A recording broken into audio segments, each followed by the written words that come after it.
Amados, o estudo de hoje tem como tema as 7 igrejas. Eu convido você a abrir a sua Bíblia em Apocalipse, capítulo 1, versículo 11. A primeira pergunta é a seguinte: quem foram os destinatários da mensagem de Jesus no Apocalipse? Só que antes, vamos orar. Senhor Deus, nesse exato momento nós te pedimos humildemente que o Senhor tenha misericórdia de nós e que o Espírito Santo venha ser o nosso professor, o nosso mensageiro, e que o Senhor venha abençoar cada pessoa que está assistindo, está estudando a Tua Palavra, no doce nome de Jesus. Amém. Me diz assim: dizendo o que vês, escreve em livro e manda às 7 igrejas: Éfeso, Esmirna, Pérgamo, Tiatira, Sardes, Filadélfia e Laodiceia. Então, os destinatários que receberam as mensagens de João no Apocalipse foram as 7 igrejas, entendeu? Então, essas mensagens, essas cartas foram para as 7 igrejas. Vamos para a segunda pergunta. Nas profecias bíblicas, quanto representa um dia? Então, hoje nós iremos aprender lá em Números 14, versículo 34, quanto representa um dia em profecia. Segundo o número dos dias em que espiastes a terra, 40 dias, cada dia representando um ano. Levarei sobre vós as vossas iniquidades 40 anos. Então, cada dia representa um ano. Então, 40 dias, 40 anos. Um dia, um ano. 2 dias, 2 anos. Então, um dia em profecia é o equivalente a um ano. 2 dias, 2 anos. Deu para entender? Ficou claro que... Beleza? Vamos para a terceira pergunta. Que período profético é incluído na mensagem à igreja de Esmirna? Apocalipse 2, versículo 10.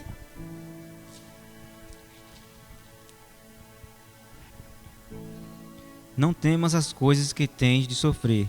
Eis que o diabo está para lançar em prisão alguns dentre vós, para ser dispostos à prova, e tereis tribulação de 10 dias. Ser fiel até a morte, e dar-te-ei a coroa da vida. 10 dias, 10 anos. Que essa perseguição do povo de Deus começou em 303 e foi até o ano 313. 10 anos, exatamente como a profecia diz que iria acontecer. E o que foi esse período? Foi o período onde os cristãos foram presos e foram jogados nas arenas para servir de espetáculos. As pessoas que eram cristãs naquele tempo ali, os cristãos naquele tempo sofreram muito, porque eles eram presos, se eles não renegassem a fé, eram jogados nas arenas do Coliseu Romano. E por muito tempo, por 10 anos, a igreja de Deus foi perseguida e muitos fiéis derramaram seu sangue e perderam as suas vidas, mas permaneceram fiéis a Deus. Você está disposto a ser fiel a Deus até a morte? Amém. A quarta pergunta, não é isso? A quarta pergunta é a seguinte: qual é a condição espiritual da igreja de Tiatira? Apocalipse 2, a partir do versículo 20. Tenho, porém, contra ti o tolerares que essa mulher Jezabel, que a si mesma se declara profetiza, não somente ensine, mas ainda seduza os meus servos a praticarem a prostituição e a comerem coisas sacrificadas aos ídolos. Dê-lhes tempo para que se arrependam. Ela, todavia, não quer arrepender-se da sua prostituição. Veja que interessante. Nós vamos lembrar aqui, a gente lembra aqui que no tempo de Esmirna a igreja foi perseguida. Muitos crentes fiéis foram presos, foram mortos nas arenas do Coliseu Romano.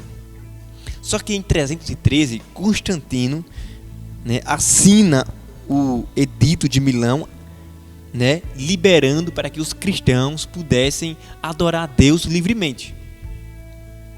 E com essa cartada, Constantino se fez passar por crente, mas isso foi só um engano, porque ele continuava adorando o Deus Sol.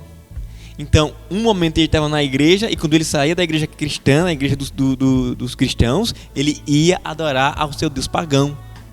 E ele fez com que, naquele tempo, a doutrina, já no período de Tiatira, a doutrina doutrina que era pura, né? Os ensinos bíblicos que eram fiéis ao que os discípulos viveram, começaram a entrar heresias dentro da igreja.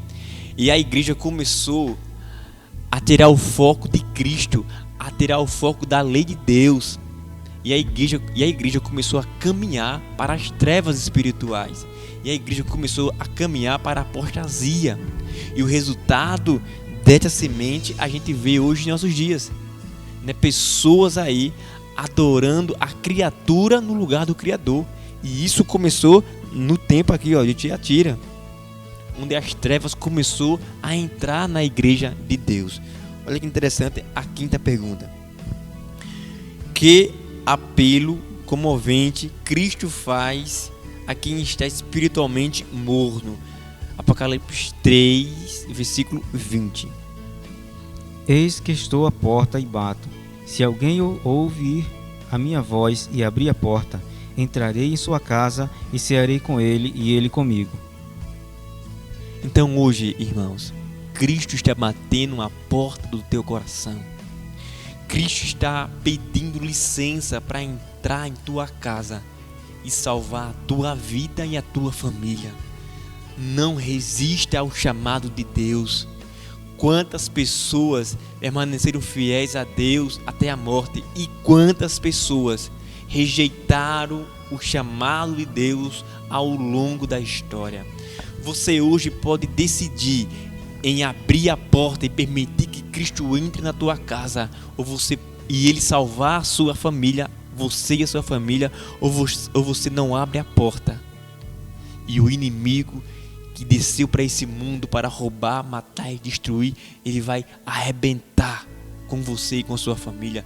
Então não resista. Ao longo da história a gente viu o diabo trabalhando duramente, fortemente para enganar o povo de Deus, semeando a dúvida, a discórdia, o engano, o erro. E hoje Jesus está batendo a porta do teu coração, e Ele está batendo com pressa, porque Ele quer salvar a sua casa, do mesmo jeito que uma mãe quer salvar um filho que está em uma casa em chamas. Jesus quer salvar a sua vida, Jesus quer transformar o seu coração, e Ele hoje está batendo a porta do teu coração. Não resista mais, entrega o teu caminho ao Senhor, confia nele, não importa o momento que você está vivendo.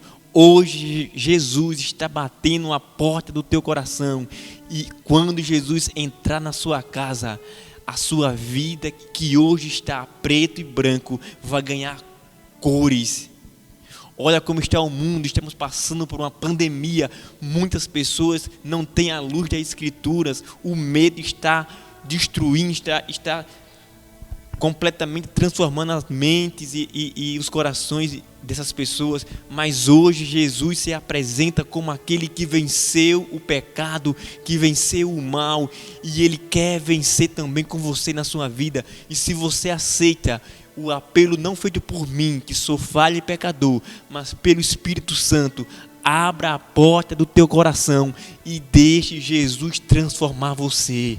E pessoas que estão ao teu lado serão também alcançadas por conta do teu testemunho e da tua fidelidade para com Deus. E se você acredita, e se você decidiu abrir a porta, hoje eu convido você a orar comigo. Senhor Deus, amado Pai, obrigado porque o Senhor está batendo a porta dos nossos corações. E nós aceitamos que o Senhor entre em nossa casa e faça morada, Senhor. Entre e não saia nunca mais. Ó Deus, transforma a nossa mente, transforma o nosso coração e mude a nossa história no doce nome de Jesus, que vive e reina para sempre. Amém.